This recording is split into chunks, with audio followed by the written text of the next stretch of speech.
All right, man. Soulja Boy removes his face tattoos. Waiting for people to say Soulja clone, but let's talk about 42 Dugg first. Hit that subscribe button, bell icon button, share the video. And 42 Dugg said that he was sucking dick to pay the rent. He clarified that he meant to say hoes sucking dick to pay the rent. So, like I said before, man, you got to know the rituals of highly weirdo in the music and entertainment industry. Look here, man. He could have easily told the engineer to start that over and say that. You listen to the music in your headphones. They replay the music.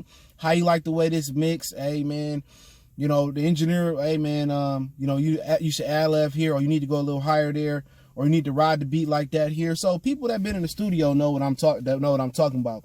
He knew when he previewed that song that he said I was out here sucking dick to pay the rent.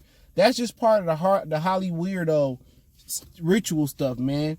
You know what I'm saying? It ain't no, and I didn't know he was signing Lil Baby. I thought he was with Yo Gotti, so maybe he got another imprint with Lil Baby, because the Migos signed to Motown, Quality Control, Capitol. It's crazy, you know what I'm saying? But he knew exactly what he said, bro. It's just part of the rituals in Hollywood, man. Everybody think they want to get in the music industry business, and I always tell people when this stuff come up.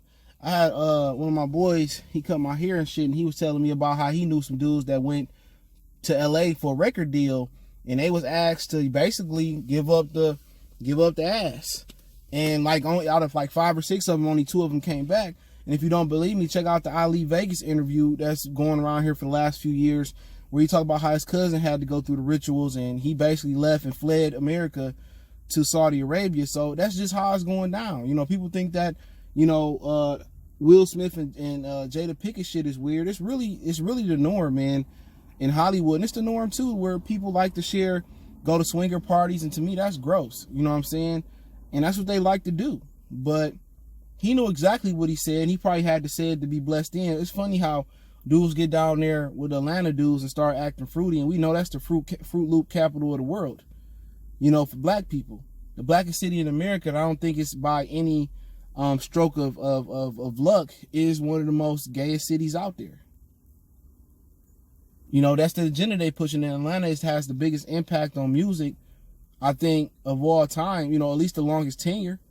They've been running the rap game for a long time.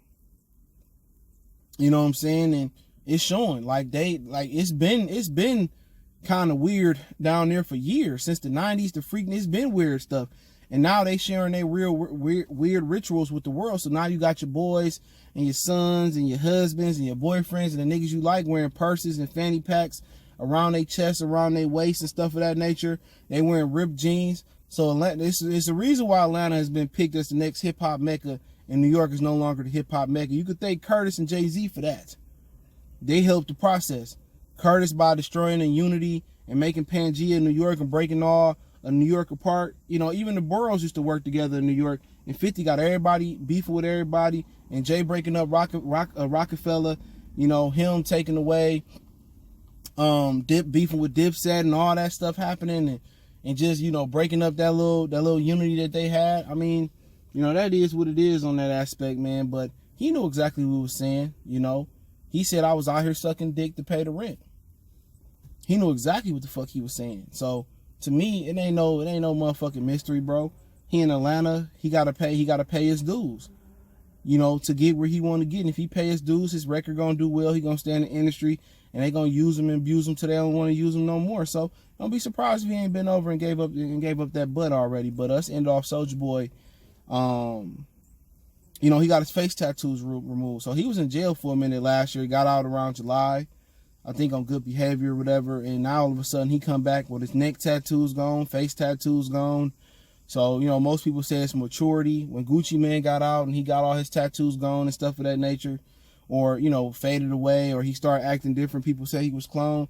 But sometimes, you know, you got to mature. Maybe he was scared straight going to prison, because he was on some wild shit, telling the story about, you know, how he was shooting them dudes out the house, and, you know, he allegedly had kidnapped one of his women. And, you know, the drugs will do that to you, bro. Drugs will make you get those face tattoos and do a lot of ignorant stuff. And remember, Soulja Boy is a corporate entity as well, too. He do a lot of corporate things, video games and shoe deals, and a lot of the stuff that you know, dudes that's they doing now. You know, Soulja Boy is one of the first dudes to do it. He made the digital era. He was the beginning of creation of streams. You know, and he's corporate. He made a lot of good business decisions for a kid to be in the game since he was 16 and 15. He only 29 years old. He's still in his 20s. And maybe for him, it's just time to be more corporate. You know, maybe it's like, okay, man, I need to get my shit together. Once you get them drugs out your system and you go to prison and you get an opportunity to detox, or you detox and you see shit with clarity, them drugs are bad, motherfucking. People don't believe marijuana is a gateway drug. People say, oh, no, I can stop smoking when I want to stop smoking. Next thing you know, they on Xannies, they on all this other shit, smoking moon rocks and all this other stuff. It's a gateway drug. And one of the reasons why I ain't really never did drugs, I did weed for a small part when I was in college, just a small percentage, a small part of my life. It made you lazy and slow, and it is a gateway drug. That's why the strands keep getting stronger and stronger and stronger, and all of a sudden, then they look for something higher and higher. People say, oh, no, it ain't. It's a lot of people that say they can stop, but they never do stop. You know, and with him detoxing all that out of his body, now he ready to probably get this real corporate money without having, you know, to deal with all this bullshit, facial tattoos. When you come into a corporate business, or you in corporate, you know, meetings, and you really a corporation dude, you can't have them tattoos on your face. It's all about being clean. Your hands got to be clean. You can't have the mechanic hands. You got to be dressed nice, business suits. That's what they want to see if you want to take them serious. If you want to be like Jay and be a billionaire, you know, you got to go in there with a clean cut image. You got to talk right. If you want to have them, let them sit you at the table. So I expect with Soulja Boy, kind of like he back to normal. I expect to see big things in the business world from Soulja Boy. So let me know what you guys think. Don't forget me on Facebook, Instagram, Twitter. You can reach out if you got business question, inquiry, sponsorship, video requests. Keep sharing the videos. Want to make a donation to the channel? Cash App, PayPal in the description. Best way to donate, share the video. Check out the music entertainment playlist too, man. We got a lot of stuff in there. Just hit 1,000 videos in there. So there's 1,000 even more stuff I hadn't put in the playlist before that we just talk about, a lot of stuff. So check it out one time for the one time we gone.